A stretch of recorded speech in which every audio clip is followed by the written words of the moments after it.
Un nuevo temporal que incluyó fuertes vientos y lluvias volvió a golpear al Uruguay.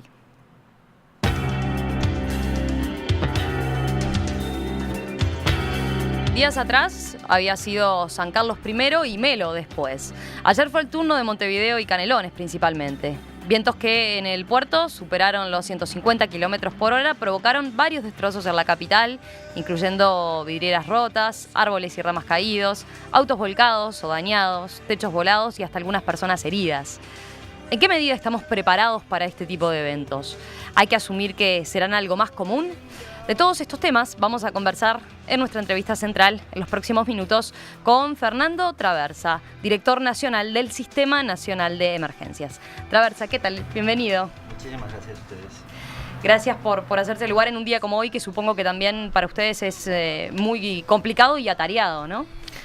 Bueno, hay que decir que el SINAE tiene 365 días de tarea por año y efectivamente los dos últimos años han sido años complicados porque el sistema gestiona múltiples riesgos. Tal vez se hace más público cuando estos riesgos tienen que ver con cuestiones más climáticas, meteorológicas, pero efectivamente estamos gestionando riesgos asociados con cuestiones epidemiológicas, derrames, incendios, caídas de estructuras colapsadas, cuestiones radiológicas, o sea, estamos trabajando en múltiples riesgos y es esa nuestra tarea, es la coordinación interinstitucional en todos los niveles de gobierno y esto quiere decir un gran desafío porque cuando fue consagrada por ley en 2009 el Sistema Nacional de Emergencias, todavía no había sido consagrado por ley la descentralización, entonces la ley ampara la construcción de un sistema que supone la articulación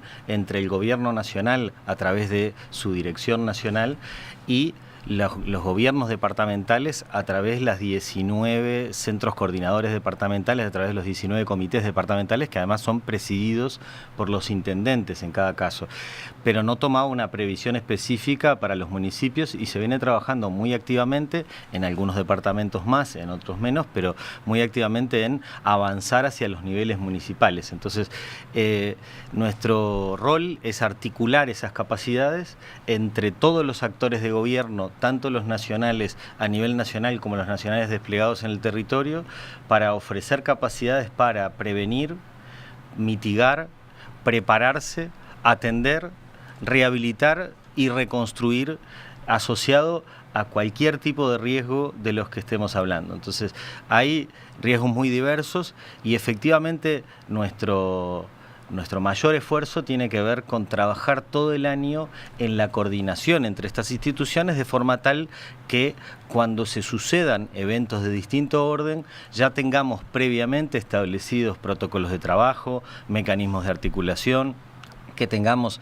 planes específicos. Nos sucedió que en enero de este año, primeros días de febrero, tuvimos el primer caso de dengue autóctono. Cuando llegamos al primer caso de dengue autóctono, ya veníamos trabajando como país hace 15, 16 años con el mosquito Aedes aegypti en el país y ya hacía 1 año y medio que teníamos un plan nacional con más de un simulacro para ir corrigiéndolo. Ese es el objetivo del Sistema Nacional de Emergencia, ese es un poco lo que hacemos. Por eso es que el día de ayer es un día más de gran tarea y gran presión, pero es parte de esa construcción que tenemos que desarrollar. Ya vamos a seguir profundizando en términos concretos en el trabajo general del SINAE, pero enfoquémonos en lo de ayer primero. ¿Cuál es la situación a esta hora en el país en general a partir del suceso de ayer? Bien, en realidad los mayores impactos se registraron en Montevideo, Canelones y Rocha, todos estos asociados al fenómeno de vientos fuertes. Esos vientos ocasionaron un poco el relevamiento que ustedes mismos estaban haciendo. En Montevideo generó afectaciones especialmente en los municipios costeros, pero con afectación en distintas partes de Montevideo, con caída de árboles, alguna voladura de techo, más bien voladura de ornato público, o sea, cartelerías, bancos. También supuso la explosión de algunos vidrios por producto de la presión que el viento generó. Y bueno, y por suerte en ese contexto efectivamente hubo solamente, de acuerdo a lo que nos informa el SAME, que es el comando de articulación dentro de ACE de la parte de emergencias, y que además cumple un rol muy importante para el Sistema Nacional de Emergencias porque es el articulador entre múltiples efectores de salud en temas de emergencia, y entonces nos anunciaba que solamente había 17 personas que se habían comunicado en el marco de esa emergencia por distintas heridas leves. Esa situación sigue incambiada respecto a la información de ayer, que era ese panorama. Esa es la información que nosotros hemos obtenido hasta ahora, hemos quedado en contacto y ellos nos han planteado que nos actualizarían en la medida que hubiese nuevos llamados. Hasta ahora lo que tenemos es la situación de un niño, un adolescente que se habría visto afectado por vidrios en la zona de Malvin Norte, Hipólito Yrigoyen y Eguá. ¿Cómo es el protocolo concreto que se dispara cuando una situación así se genera? Sobre todo teniendo en cuenta que ustedes tenían el llamado de atención amarillo, ¿no? Que estaba vigente de parte del INUMED, ¿no? ¿Qué implica para ustedes eso en el trabajo? Bien, hay un protocolo de actuación general que refiere a todos los riesgos, que tiene que ver con la subsidiariedad en la respuesta, y quiere decir, primero, ante cualquier circunstancia hay un conjunto de primeros respondedores que tienen ya dentro de su mandato institucional responder ante determinadas circunstancias. Si se trata de un riesgo de fuego, es bomberos el que va. Si se trata de un riesgo de tal orden, hay otros actores. Si es en salud, van los efectores de salud.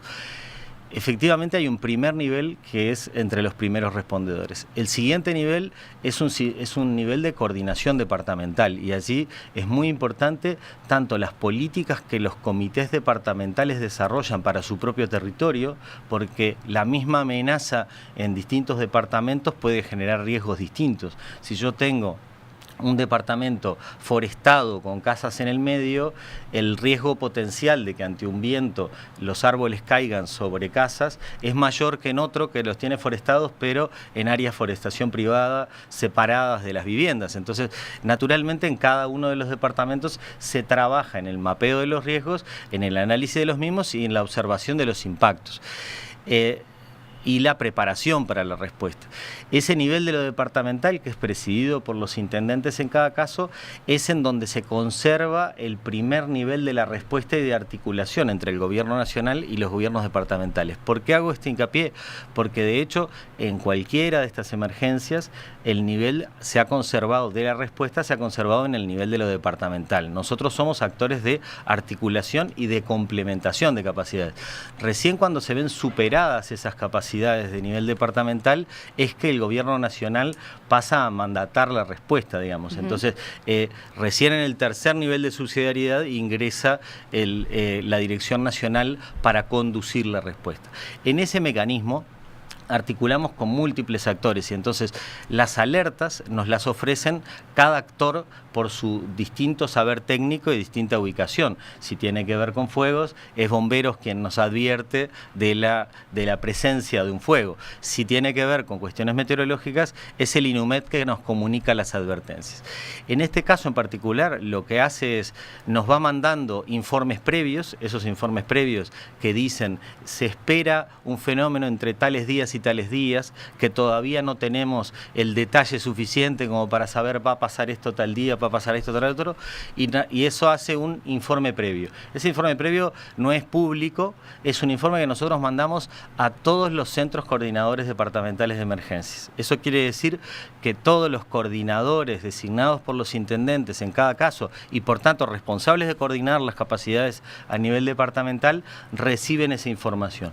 Luego, en la medida que van surgiendo advertencias y estas tienen colores, nosotros, en el mismo momento en el que el INUMED nos manda a nosotros la información, nosotros le hemos provisto un listado de correos electrónicos para que en el mismo acto que nos mande a nosotros la información, ya también se lo mande a todos los coordinadores departamentales, a los intendentes y a los secretarios de cada una de las intendencias. Después de eso, el sistema redunda esa información por varias vías. Si es de carácter amarillo o naranja, lo que hacemos es le agregamos un SMS especialmente para determinados actores, para el intendente, para el coordinador. Ese SMS redunda, y en caso de que sea roja, nosotros llamamos directamente y nos ocupamos de que tanto el coordinador como el intendente reciban de primera mano la comunicación de nuestra parte de que se sobreviene una advertencia de ese orden. Y ante un llamado de color amarillo, ¿eso implica necesariamente que cada coordinador debe dotar, por ejemplo, de más personal en determinadas áreas, o bomberos acá en Montevideo incrementa el personal que tiene trabajando? No sé, ¿se toma algún tipo de medida desde ese punto de vista? En cada una de las instituciones se organiza la respuesta a partir de la advertencia de distintas formas. Bomberos tiene un servicio 24 horas y cuando efectivamente recibe la advertencia de que pueden darse determinados fenómenos, pone sobre aviso a sus distintos destacamentos. Lo mismo hace la Policía Nacional, lo mismo hace el Ejército Nacional, que tiene secciones de apoyo a la emergencia y entonces predispone en el entorno de 20 personas para asistir a la posible atención en la emergencia, y todo esto es coordinado en el nivel departamental por cada uno de los centros coordinadores. Entonces, el cuánto haya trabajado ese centro coordinador para adecuar los protocolos nacionales, los procesos de planificación y las articulaciones previo al suceso de un evento, efectivamente depende del nivel de lo departamental y es promovido desde el nivel de lo nacional, y en muchos casos ofrece una muy rápida y segura articulación. En otros casos todavía quedan procesos de trabajo, pero efectivamente hemos logrado en los últimos 6-7 años, desde instalada en 2009 por ley, se ha logrado avanzar sensiblemente en la instalación de esos centros coordinadores y en la activación de mecanismos de preparación. Específicamente qué supone en cada departamento es variable. Por ejemplo, en Montevideo hay un centro coordinador que funciona 24 horas los 7 días de la semana. Entonces, en el momento que sea una advertencia de ese tipo, aumenta la cantidad de recursos humanos. En Canelones, por ejemplo, en realidad tienen un servicio de atención a público que cuando efectivamente se registra el comienzo de una emergencia pasa a ser 24 horas. O sea, depende del caso de cada departamento.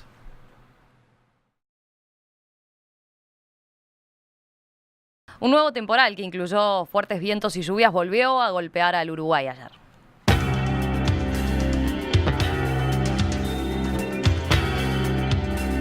Días atrás había sido San Carlos primero y Melo después. Ayer fue el turno de Montevideo y Canelones principalmente.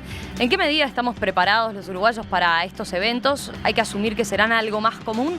De eso estamos conversando esta mañana con Fernando Traversa, director nacional del Sistema Nacional de Emergencias.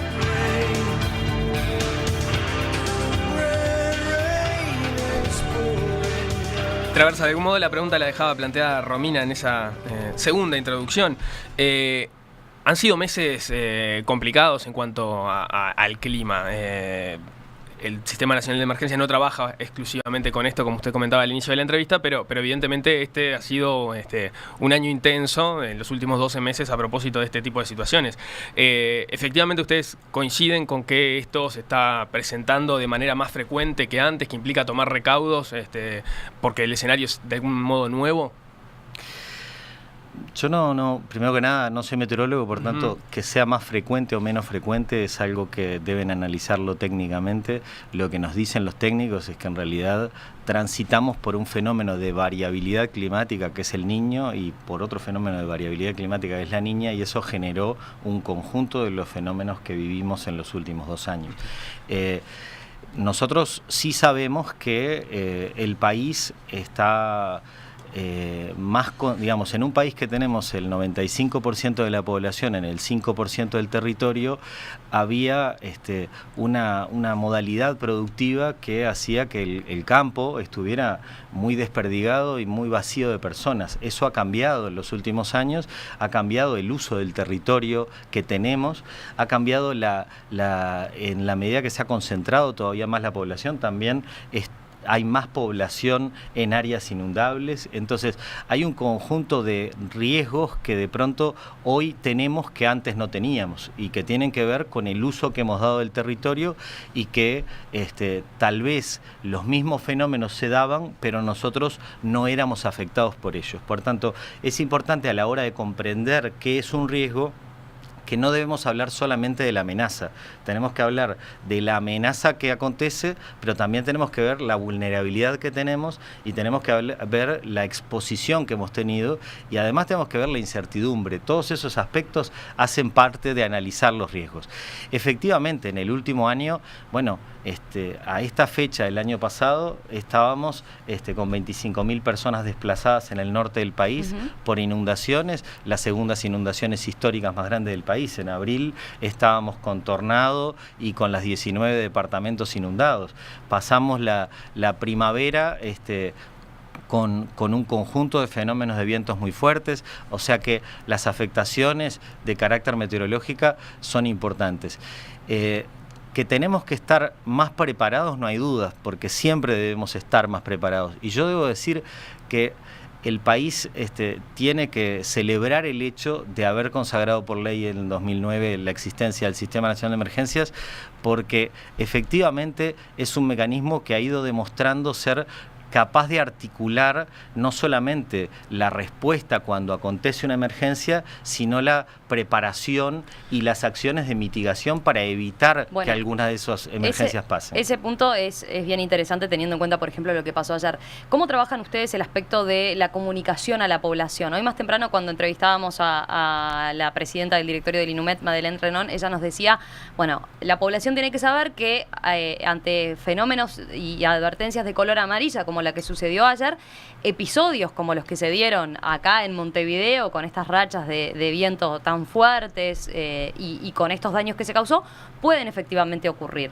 Entonces, ustedes como intermediarios en ese canal de comunicación, ¿están tomando alguna medida en particular y cómo están trabajando ese aspecto para que la gente entienda efectivamente? Porque yo le decía hoy, uno ante un llamado de atención amarilla tiende a salir de la casa, por ejemplo. Y sin embargo, ayer, quien circulaba a esa hora acá por la Plaza Independencia era un peligro y quedó expuesto seguramente a sufrir algún tipo de daño.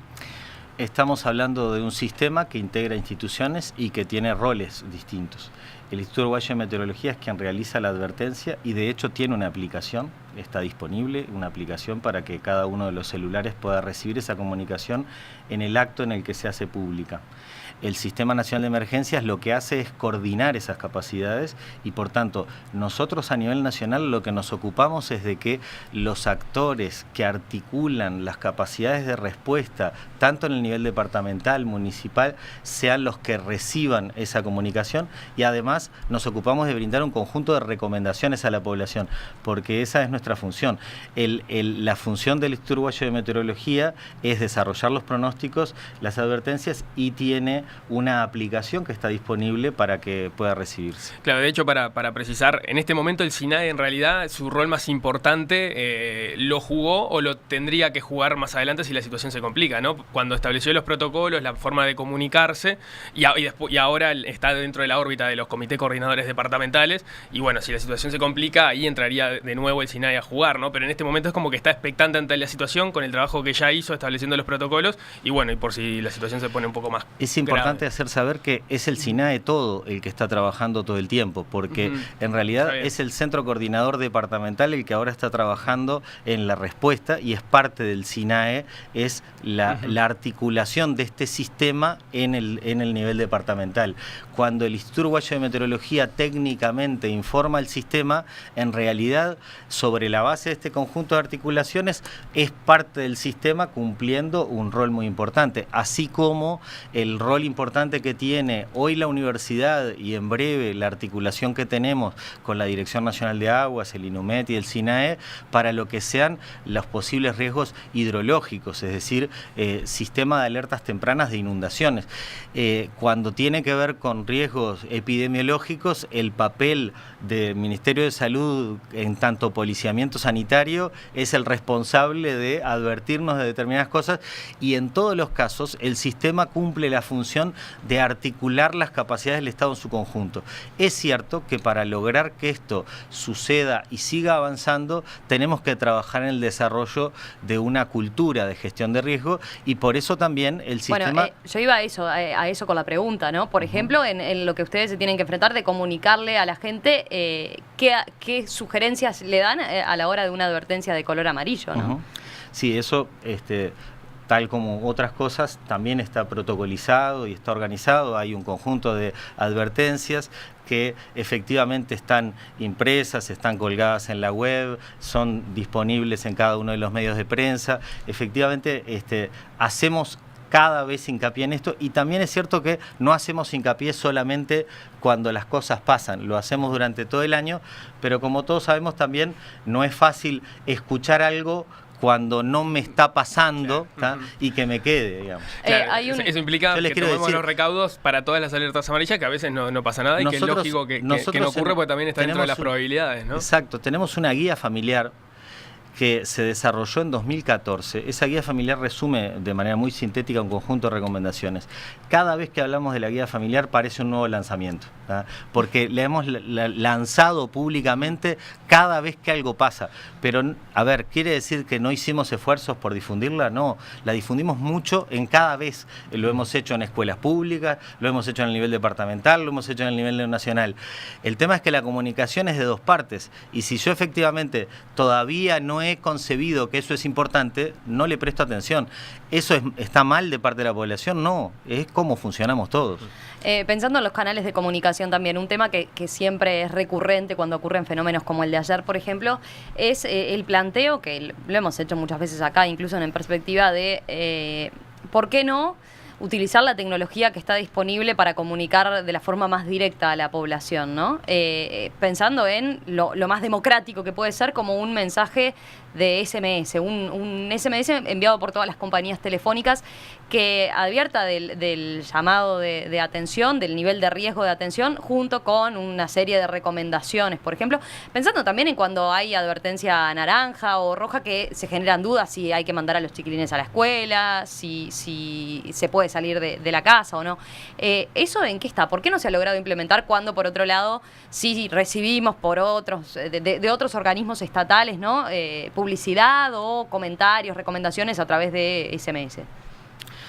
Bueno, efectivamente nosotros hacemos digamos, recomendaciones por SMS, y lo hacemos en carácter preventivo, y lo hacemos cada determinado tiempo sobre la base de determinados momentos, cuando se llega a la temporada estival, el riesgo de incendios, o sea, vamos buscando determinados momentos.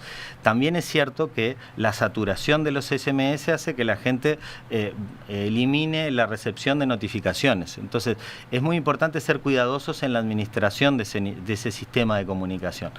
Estamos estudiando otras alternativas, es cierto, eso es importante para seguir mejorando, pero hoy, insisto, estabas hablando de advertencias meteorológicas. Hoy está disponible una aplicación que efectivamente se puede descargar en los celulares, como no tú decías. Todos, ¿no? Me decían, por ejemplo, los iPhone, no. La aplicación del Inumet, estoy pensando. Bueno, hay que hablarlo con el Inumet. Pero ¿están pensando en ustedes implementar alguna aplicación tecnológica como tal? Es parte que sea otra alternativa distinta a la de los SMS. Es parte de la agenda digital del gobierno nacional el continuar desarrollando mecanismos de información, de comunicación y de alerta temprana a la población en situaciones de emergencia. Eso es parte de una batería de posibilidades, pero no estamos hablando de algo que vaya a acontecer mañana. Estamos hablando porque mal haríamos cuando ya hay otras funcionando, y efectivamente lo que estamos haciendo es enriqueciendo los sistemas, los mecanismos para poder más y mejor poder comunicar. Otro de los aspectos que ha quedado de manifiesto en estos fenómenos, el de ayer también, pero incluido Dolores y San Carlos, es el tema de la calidad de algunas construcciones, ¿no? En el país. ¿Eso ha sido observado por el SINAE? ¿Se está viendo que hay un problema con algunos tipos de construcciones que son particularmente vulnerables al clima que estamos teniendo? Bueno, son aspectos que hay que analizar. Sí, claramente la característica de las construcciones es parte de cómo se gestionan los riesgos. Cuando uno tiene un país sísmico, establece criterios constructivos antisísmicos. Son aspectos que hay que trabajar. Hay un mensaje de un oyente que plantea eso. ¿Se puede legislar sobre construcciones varias, por ejemplo, sobre los techos livianos, para que frente a vientos fuertes no se transformen en proyectiles capaces de decapitar a alguien? ¿Se está pensando en eso, en algo así? ¿Se está trabajando, no sé, con la Facultad de Arquitectura respecto a pensar en el largo plazo la calidad de las construcciones para que estén preparados ante un evento de este tipo? Son todas buenas iniciativas y aspectos que hay que trabajar. Fernando Traversa, director nacional del Sistema Nacional de Emergencias, gracias por estos minutos esta mañana aquí en Perspectiva y bueno, volvemos a conversar en cualquier momento, esperemos que no con otro evento de este tipo. Gracias a ustedes, esperamos que efectivamente sigan cumpliendo su rol de comunicar a la población y advertir en estos casos, recomendar en estos casos. Nosotros siempre les hacemos llegar a los medios de prensa rápidamente esta comunicación y por tanto agradecemos la tarea que hacen diariamente de compartir esas recomendaciones, compartir esa información. Gracias.